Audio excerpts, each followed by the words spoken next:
a 7 straight and a 7 down. Black on red, the shoulder patch of the 7th Infantry Division, my outfit.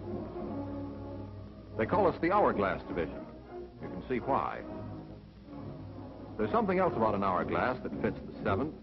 It's got sand in it. They say a guy with fighting guts has sand in his craw. The 7th has sand in its craw, all right. We proved that for certain. But in the fall of '42, the sand was mostly in our hair. We'd been training in California, and when Rommel began playing foxy in Africa, we got introduced to camo climate. When we left the desert training center, we needed a bath. We got it. Amphibious training off the California coast. Then it was up to Frisco for the Mediterranean cruise. But Africa was not our destination. Rommel was scampering for Tunis, and we were needed elsewhere. We shipped out in April of '43. The convoy went through the Golden Gate, took a sharp right turn, and aimed for the North Star. Ahead was Alaska, the Aleutians, and the Jap. Hirohito's little men had pried open the back door to America and were crawling over the Arctic Bridge, taking Kiska and Attu. We were supposed to slam that back door and lock it. Attu was first, way out on the bitter end of the Aleutian fog factory.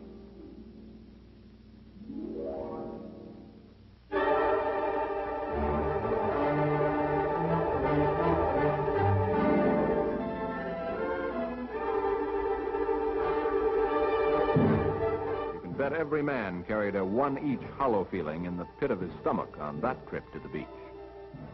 Our division commander was General Brown. The hourglass was turned. The sand was running through. The 7th had gone to war. We didn't know much about Attu. Most of the places on it were named later for our heroes. But the plan called for the main force to land on Blue Beach, push up Massacre Valley to Jarman Pass, where they'd meet the northern force working down from Red Beach above Holt's Bay. Then together, we'd go after the enemy around their main camp at Chichagof Harbor.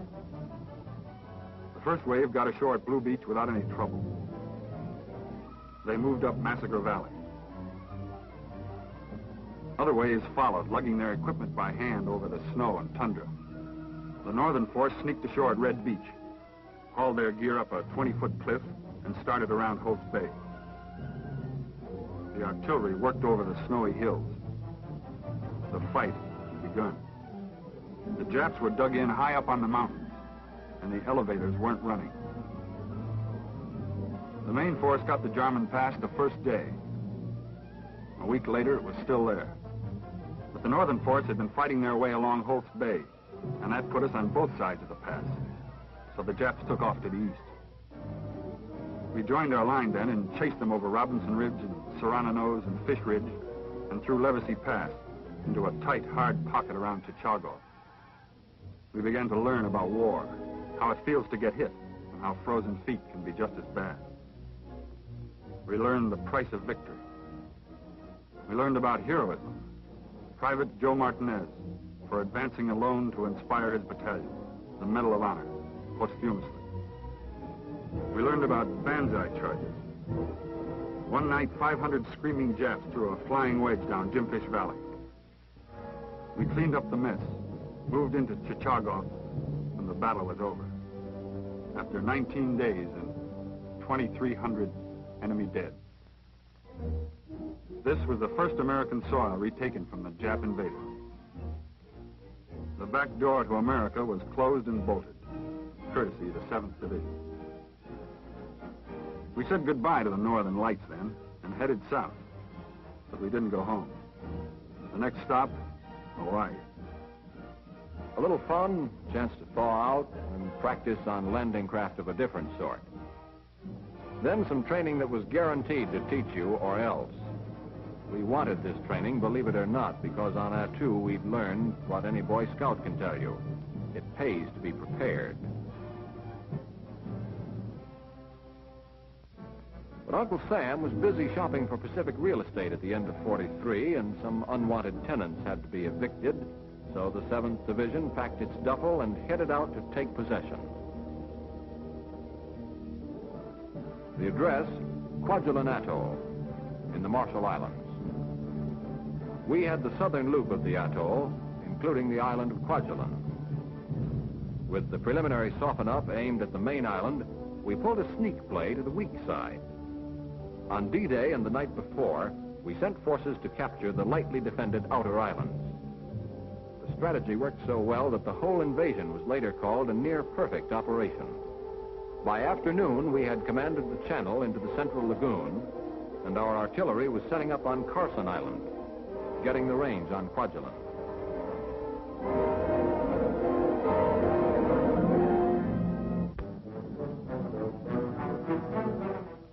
D-Day +1, February 1st of 44, we turned our attention to Kwajalein, a strip of coral shaped like a banana. The artillery could help us from Carlson. We were landing from the seaside on the southern tip. The island was divided up the middle. 2 regiments were assigned. Each regiment got half a banana and 3 days to peel it. At dawn, the Navy, the artillery, and the 7th Air Force started dumping explosives on that little island till we thought it would sink.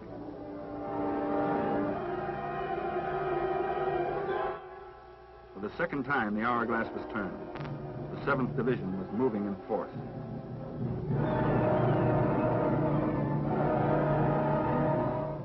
The Amtraks bumped over the coral reef and headed for shore. The Navy moved their fire then, but the artillery kept shooting till we wondered if they'd been told about the landing. That was the plan. We crossed the beach right through the smoke. The artillery shells walked down the island 3 steps ahead of us.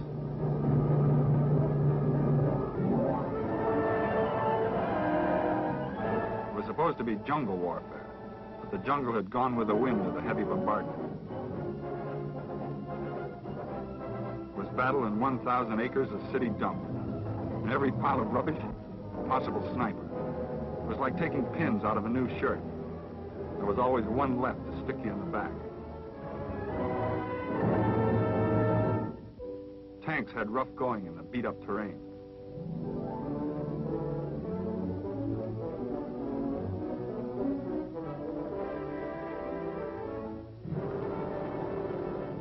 We crossed the airstrip and saw why this stepping stone was needed for our road back to the Philippines. We didn't do all this without getting hurt, but our casualties were light. Prisoners were few, mostly Korean laborers and Marshall Islands. While 2 regiments of the division were cleaning up Kwajalein, the other regiment and the recon troop were picking off the other islands in our sector. At the end, we had more than a dozen islands, and the Emperor had lost the first bit of his pre-war stock of Pacific bases. General Corlett led the 7th in this fight. Before we left, we said goodbye to some buddies. It had been a busy week. We went back to Hawaii for some more training. And the parade we didn't mind at all, for the chief. General Arnold took over the division in Hawaii. That's him standing by the car. We had 2 fights under our webbed belts, and we felt sharp. We even managed to look sharp. Maybe we were. Listen to this. Officers and men of the 7th Division, I have heard much what the 7th Division has done. We're all proud of the 7th in what it has done and what it is doing. And that's another reason why I give you all the good luck in the world. But things were moving fast in those days, and it wasn't long before we were back at sea wondering where we'd been booked for our next appearance. After a switch in plans, it turned out we were going with MacArthur on his famous return to the Philippines. We were making our entrance at Leyte. Once more, the Hourglassers were going into action on the southern flank of the invasion spearhead. This was our toughest beachhead. The Japs knew if we got a foothold in the Philippines, it was the beginning of the end for them. We knew it too.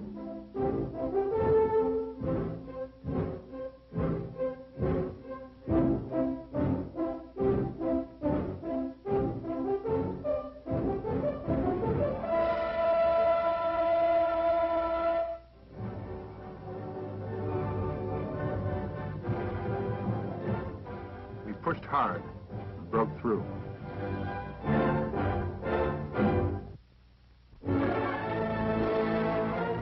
We fought west through the matted jungle.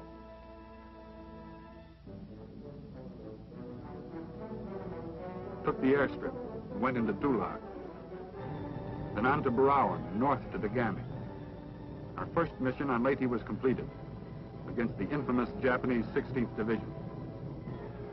The death march out of Bataan was their idea. This was lesson 3 in our study of world climates. Type jungle tropical, with hell and high water. We were liberators now, and in every town we got a reception. Even the animals were friendly. To cut off our important beach supply, the Jap made a desperate bid and Leyte go. It was a close call, but our Navy landed a Sunday punch from which the Imperial fleet never recovered.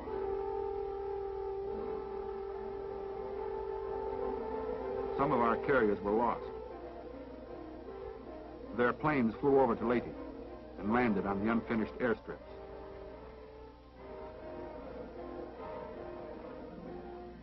Thanks to Navy men like this, our beach areas were secure. After Dagami, the 7th Division got orders to turn south, sweep the lower part of the island, and move to the west coast. Final objective, Ormond.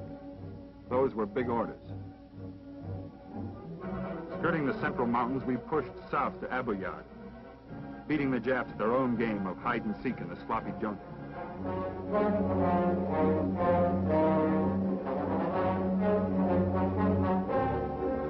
The division spread out over southern Leyte and swept westward. One regiment got the job of securing a jump-off point for the attack north to Ormond. Through continual rainstorms and across dozens of streams, their supplies came up from Bye-Bye.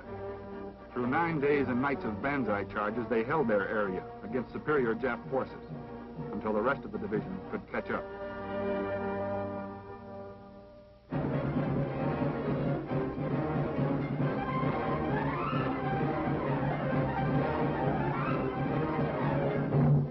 Then the whole corps converged on Ormond. Another division landed from the sea and captured the town. We closed up the gap from the south and took over from them. We mopped up the west coast and the mountains to the east, cleared Valencia, Palampam, and the Comodi Islands nearby. That was the end of Leyte. All told, we'd covered 2,000 square miles of jungle and counted 15,000 dead Japs. That took us to the end of February. And less than a month later, we were back aboard ship and on the way to our next appointment. About the only place left to go in early 45 was Japan itself. We almost made it. Okinawa. This time, the hourglass was really turned. The 7th was going into its toughest fight.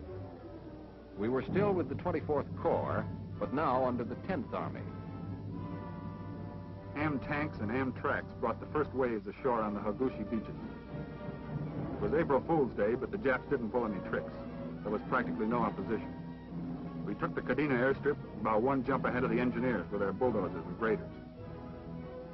Then we joined in the race across the island. We saw a few Japs, but they weren't in force. If they planned to fight, it looked like they'd choose their own time and place. We were invaders now, and the civilians couldn't be trusted.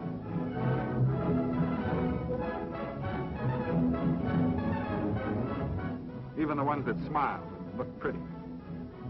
The 7th Division won the race to the east coast. In 2 days, we'd cut the island in half. Then we turned south as the left flank of the advancing line. And the advancing got tougher. The Jap 32nd Army was going to make a stand, all right, and on their own terms. They were waiting for us in prepared positions.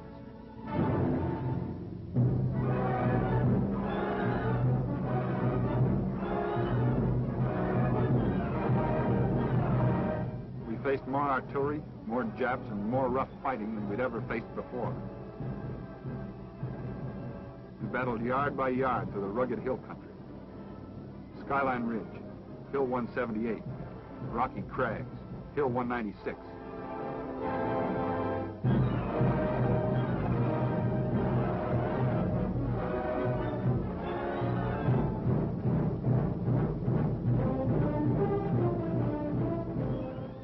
Tough, dirty, and deadly. In 12 days of continuous attack, the 24th Corps smashed the Machinado-Oki line. But the worst was yet to come.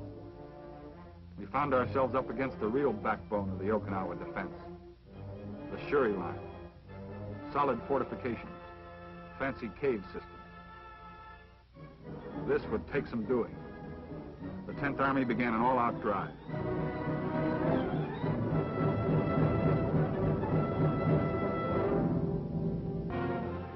Figuring us to be a little groggy, the Japs tossed a counterattack. Full scale. Kamikazes went for the supporting fleet. Somehow the Navy handled that.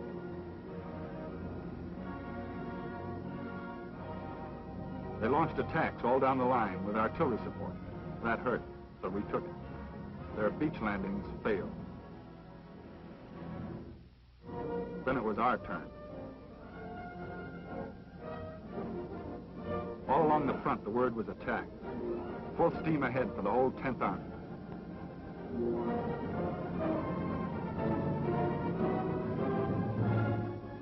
After 41 days of combat, the 7th was given a 10 days rest. We read up on stories of thrilling adventure and saw movies of Hedy Lamarr. To our cemetery came General Buckner, 10th Army commander, to pay his respects.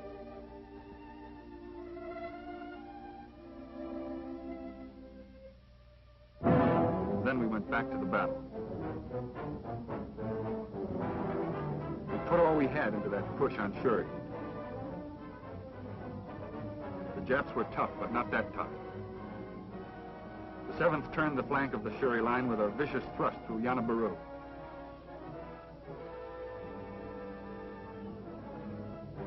The line crumbled and the Japs retreated south. Yanabaru. The 7th Division passed this way.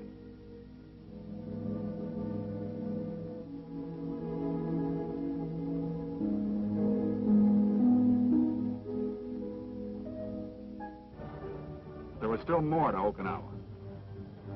We took the Chennai Peninsula, in spite of rain and mud that made the going sticky, and kept the tanks to the roads.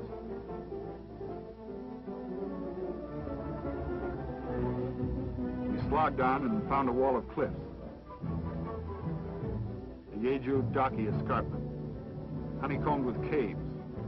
Flame tanks were good for those. The Japs had the top of that hill there, Hill 95. But this was the 7th Division. We ran a hose up the side, pumped napalm, set it afire.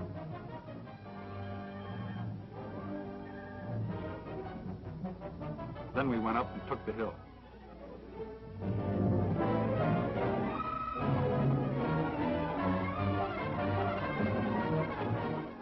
From there, we pushed south toward the last Jap stronghold at Mabuni.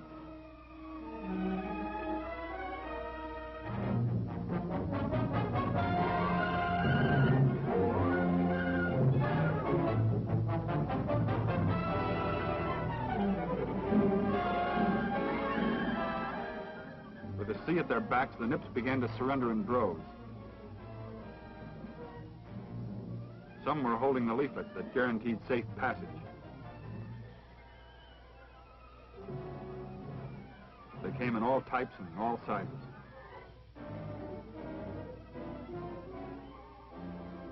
With victory certain, General Buckner was killed. But his job had been done. Okinawa was ours. To take over the 10th Army then came Uncle Joe Stilwell, who had been our 1st Division commander. It was a nice time for reunion. Then suddenly the war was over. Celebration. But there was still another landing for the 7th to make. Korea. This time the reception was different. The Jap guns were loaded, but they weren't pointed at us. We hoped. We marched into Seoul to stand by at the surrender and do a little changing of flags. The sun shone brighter when they ran Old Glory up to the top of the pole. At the 38th parallel, they stationed the 7th to guard this outpost of freedom. We had won the privilege. 14,000 miles around the Pacific. Attu, Kwajalein, Leyte, Okinawa. 4 times they'd turned the hourglass. 4 beaches, 4 battles, 4 victories. That's my outfit, the 7th Division.